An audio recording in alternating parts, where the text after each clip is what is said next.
am here with the brains. Is that the appropriate term? It's whatever you want it to be, my friend. Behind Liberty Memes, Admin 1. How are you? I'm great. How are you? I'm fantastic. How are you, Admin 2? Muito bem, obrigado. Now, I'm a little annoyed because the head of the ACLU, I wouldn't say annoyed, but I think it's a sign of the times.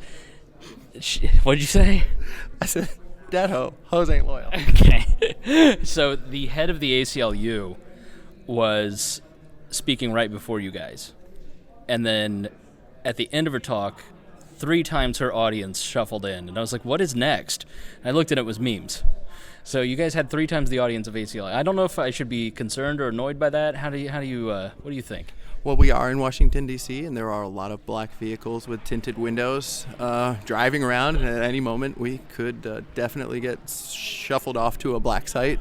We have one saving grace. We used to have an uncle in the CIA. He's still our uncle. He's still alive, but he's not in the CIA anymore. So I'm concerned. If you're concerned, I'm concerned too, because we might get disappeared. He's not concerned about our potential fate. He's concerned about the idea that memes are more popular than the ACLU. Well, those guys were encouraging people to vote. That's what she said. She said, can you commit to promoting voting amongst all your friends? And that was interesting. It didn't get a lot of positive response from the crowd. You just assumed our interviewer's agenda. Did I just assume your agenda? I really don't have an agenda. That's why I'm not as popular as Liberty Memes. I should have more of an agenda. What agenda? We're a schizophrenic meme page. We post so much stuff that has no combination one thing with the next. It's absolutely ridiculous. There's 20,000 memes in only, 5 years? He lies. We have an agenda. What we want to do is promote open conversation. No, we want to promote the ideas of liberty. We became libertarians long before we made that page. I spent a lot of time reading on LouRockwell.com and Tom Woods and listening to Ron Paul speeches. We were involved in the Ron Paul campaigns. And so what we want to do is spread those ideas and also be funny. And it turns out that being funny is one of the best ways to spread the idea, especially to people who don't want to read books. Or people who don't want to be involved in politics itself, right. Of influencing policy, of knowing politicians, of being part of a committee, of going door to door, or of voting at all. Right, just correcting people's mindset. I mean, what's really important, I don't foresee in my lifetime a government that's going to respect individual liberties. And I think that putting off our goals as human beings until the government respects us is pretty much giving up. And so to me, what we promote is anarchy in your head. There was a website called anarchyinyourmind.com or anarchyinyourhead.com. And I liked that whole idea of, I'm opting out of the state and I'm spreading the idea that whatever the government says in your head, you just don't buy it. Don't be part of it, and just to wake people up from the idolatry of statism, that's a goal in itself that I think we do a lot. Yeah, I think it's one of, if we had a mission statement, a real one, because I think we have one, but it sucks. It's taxation it's written. No, but I think one of our goals for sure is to get people to completely make a mockery of the state and everything that the state does and everything that the state claims to be able to do and claims to be. And I think it's very important because when people stop worshiping the state or people stop relying on the state or people just immediately when they first think of the state, they think of ridiculousness, they're going to stop putting their trust in government and they're going to stop giving up their rights. Right. Yeah, well, we found it. We are Libertarians because we're big meme fans, and thank you. Thank you. He just took credit for memes. Thank you very much. Well, it's what we do. I mean, copying is not theft, though. Copying is not theft. So if we make another one of something, then there's 2 of it. Yeah, you got in trouble with We Are Libertarians contributor Aaron Ewert for stealing one of his memes. Stealing.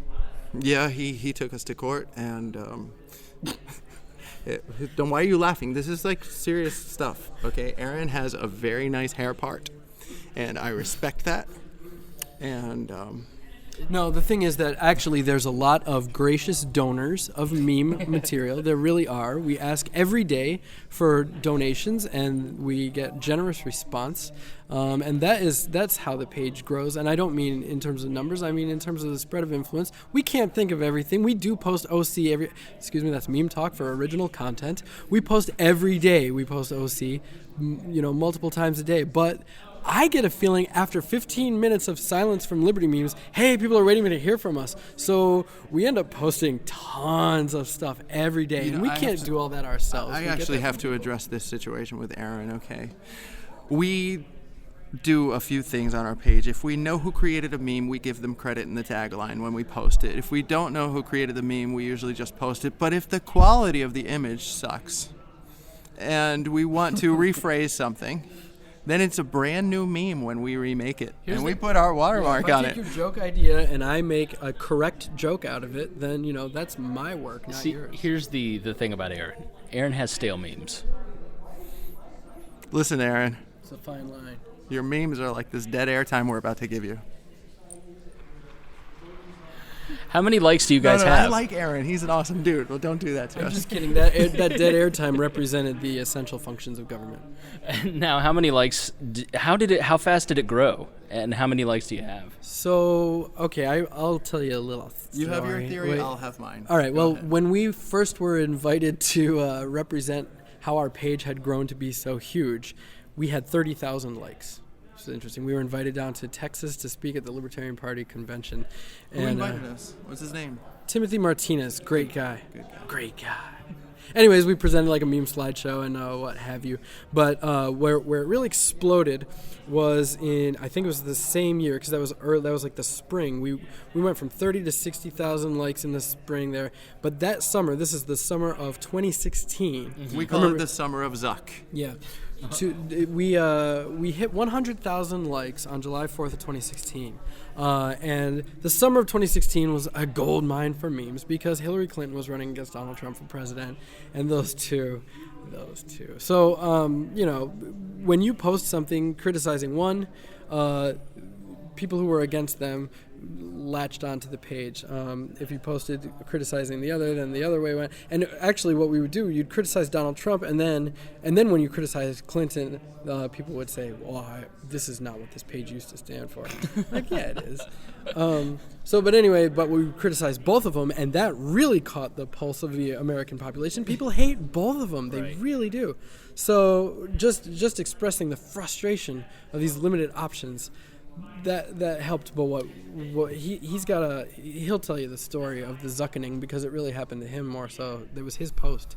Yeah.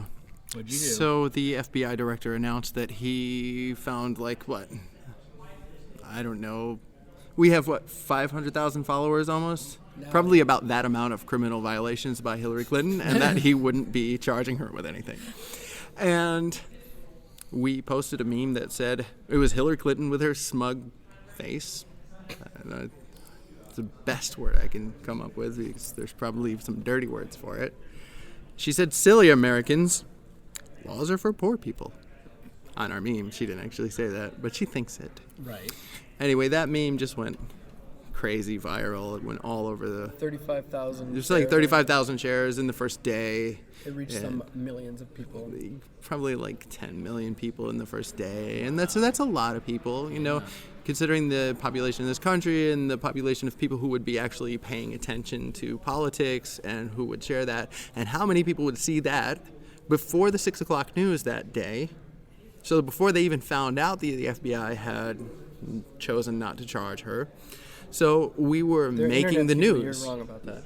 Well, anyways, go ahead. No, but I mean, we were making the news before the news talked about it, and that's a problem for them because they need to control the narrative. So they just shut us down. What they did was they blocked my profile for 30 days, which they didn't even give me a warning on that because usually they give you like a 7-day, then a 15-day or something. This meme was so day. Offensive. Hillary Clinton saying, "Silly Americans, laws are for poor people." Just that. I don't even understand what content what community guidelines that actually even violates. They never tell you. No, half the time they don't even tell you which post. But in this case, they just took the post down. They said you violated our standards. Wow. They don't tell you which one. So we got a message that day, both of us, that our page had been temporarily disabled so that they could scrub for further violations. Right. Which is weird. Like, I never saw that before. And then our page got republished, but a whole bunch of our stuff was missing. Really? Stuff that had... He reported this to a friend of his who works for Breitbart, was it? I don't know. I Or actually for something else, and it got picked up by Breitbart. No. What I did was I posted on the page that this was happening to us, and if anybody knew anybody in the press, then they should get in touch with them right away so that they could find out. Because this was only 1 week after Zuckerberg had a... Is that his name, Zuckerberg? I call him Zuck so much I don't remember his real stupid name. So he... jackass, Mark Zuckerberg. But he had just had a meeting with all these conservative leaders to talk to them about how he's not trying to control the conversation. Right. About he's not, kind of filtering out the conservative views, and he's not censoring people, and he's not doing anything like that. And just 1 week later, just Hillary saying silly Americans' laws are for poor people was enough to get our page taken down. And it's only increased with the Russia stuff. It's really a pretense to start censoring content, and I've been shadow banned on Twitter. I mean, We're Libertarians is as close to libertarian centrism as you probably could, because what we try to do is explain explain politics and the news to people from a libertarian perspective. So we're not like hitting you with philosophy. We're not radicals. Well, and we get shadow banned. We get It's content. not fair because I come for conference to prove this page not run by Russian bot, by real life Russian. But it's amazing that even the Daily Wire, a mainstream milquetoast conservative site now, is being monitored by Snopes on Facebook. Yeah. I mean, where do you think that these platforms are going because of conservative and libertarian censorship? Well, I want to make it very clear. Let me be clear, as our president from the past would say. I don't want people to think that as libertarians we're telling Facebook that they can't do what they want. Mm-hmm. They can. They're a private company. They can do whatever the hell they want. But as consumers, and this is how the market works, we have the right to raise awareness about the things that they're doing. And when they're doing something like that, we're not saying that they're government censorship. Unless, I mean, they might be in collusion with the Hillary campaign. At that time, I'm pretty sure they were.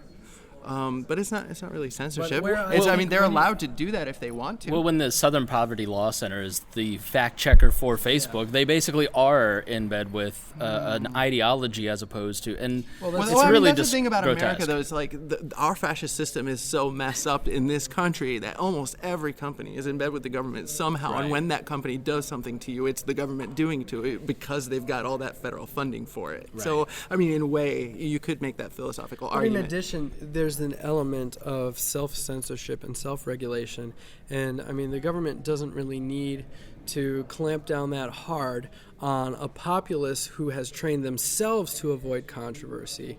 And even in business, there's a sense where controversy is bad for business.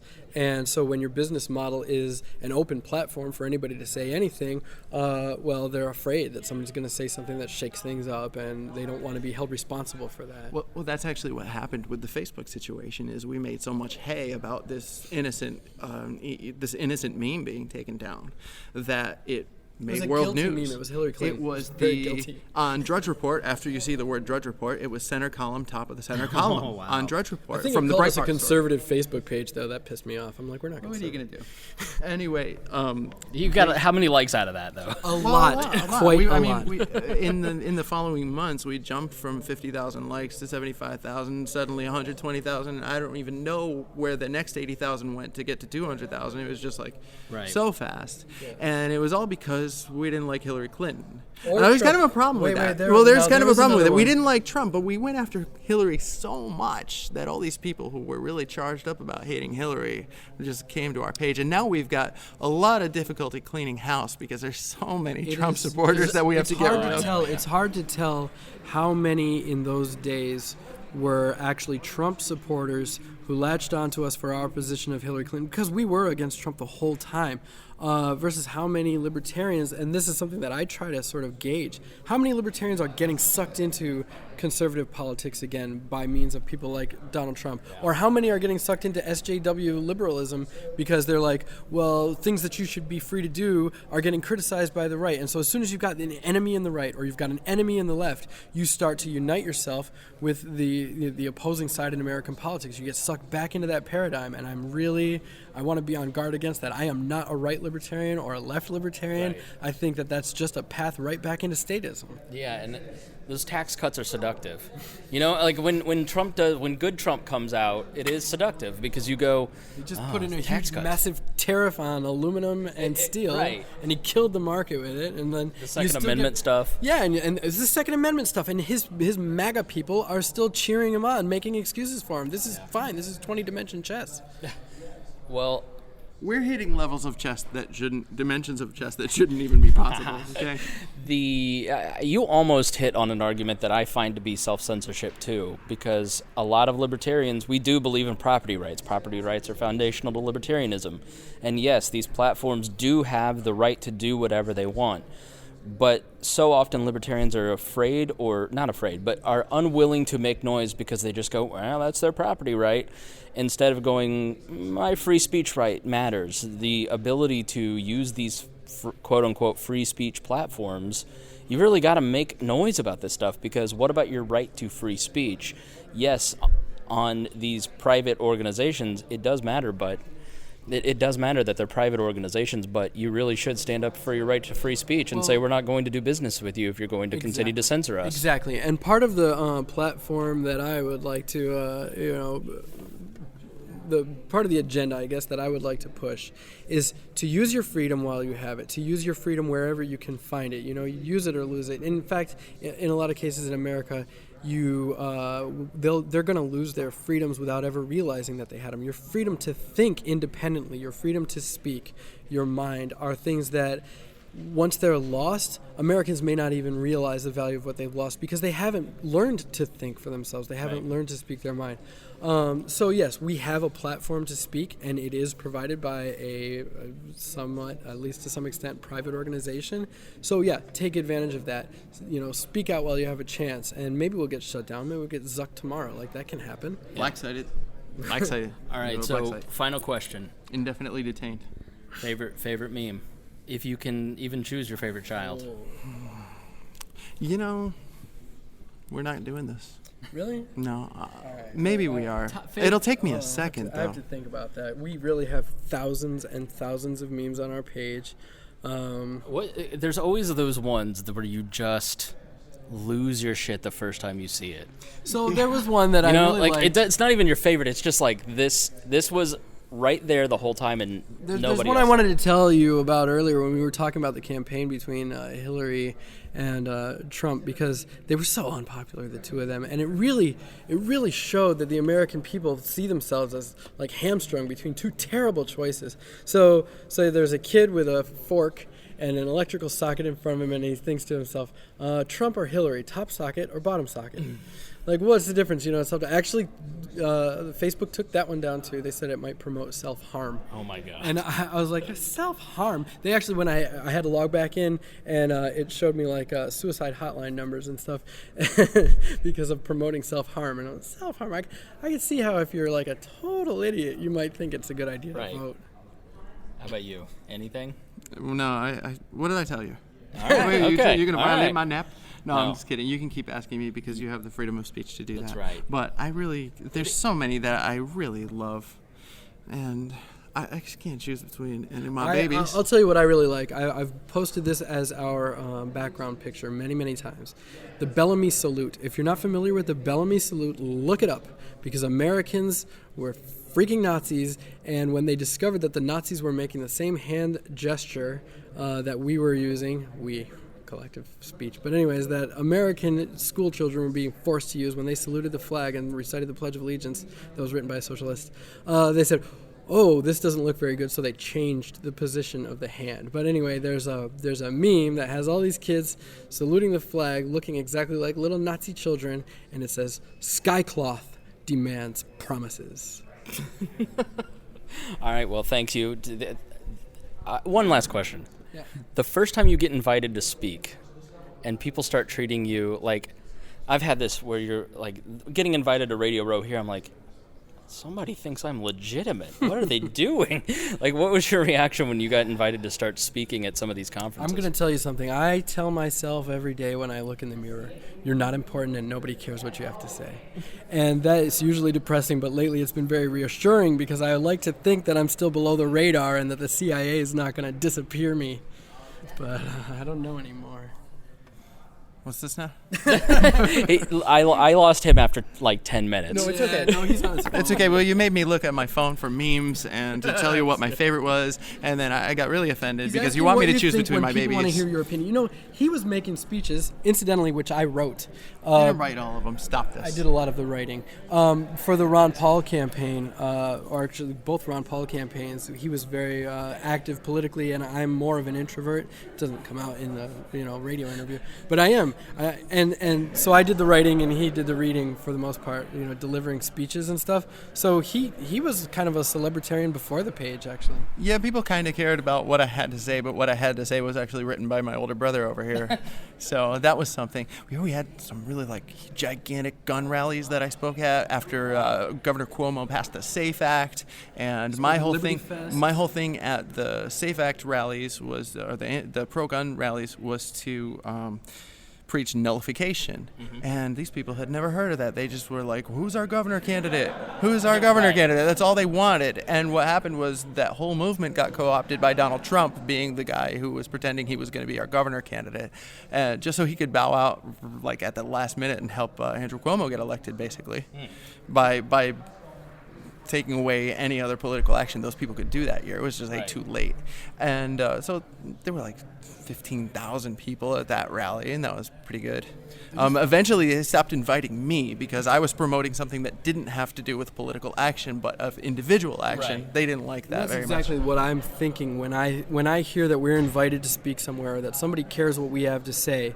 I mean, like I said, my message is to opt out of the state. In your mind, get rid of the idols of statism in your mind. And I mean, when I hear that we're more popular, that's what I'm thinking, is that, that message is spreading. People are seeing that the hypocrites in politics do not govern your life. And, we get an opportunity to spread that a little more. Yeah, you guys are the modern pamphleteers. Yeah, so. Well, I see myself as a political cartoonist of the 21st century. All right, thanks so much. I appreciate it. Admin 1, Admin 2, go like Liberty Memes if you haven't already. All right, thank you. Have a good day.